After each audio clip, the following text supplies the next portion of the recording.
My name is Dennis Goddard, and I served on the board of directors for approximately 30 years. I retired from the board of directors about a year and a half ago. Well, originally I was asked to volunteer to participate in one of their fundraising projects, and I did so, and I had a lot of fun, met a lot of good people, and then the agency, through their marketing committee, which was chaired by Ruth Kelly, asked me to join the marketing committee to assist with that same promotion for the following year. And that's how I got involved with the agency, and subsequently went from the marketing committee to the board of directors. And as they say, the rest is history.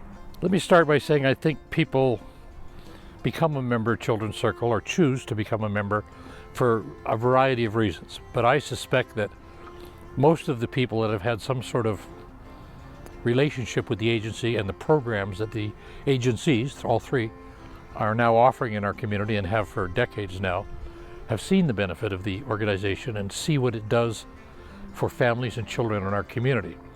For me personally, I was raised by a single mom.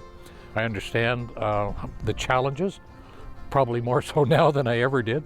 And it's just my way of providing a modest legacy to ensure that the good work of the agency continues in the future. There's two factors, I think. One is it kind of forces us to plan a little bit. We all think about, we don't dwell on it, but we generally think about our estate and our relatives and our families, of course, and children and grandchildren. But outside of that, there's always something in our community that can benefit from our assistance.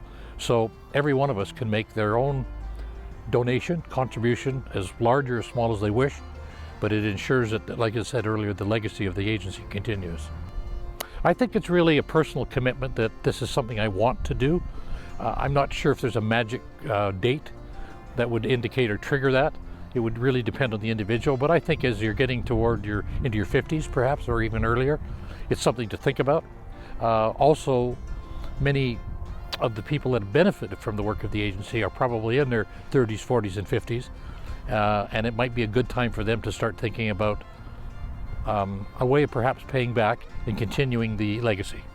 I don't think right now is necessarily a whole lot different than it was a year ago, other than this COVID thing that we've all been through. More children are being isolated in these times.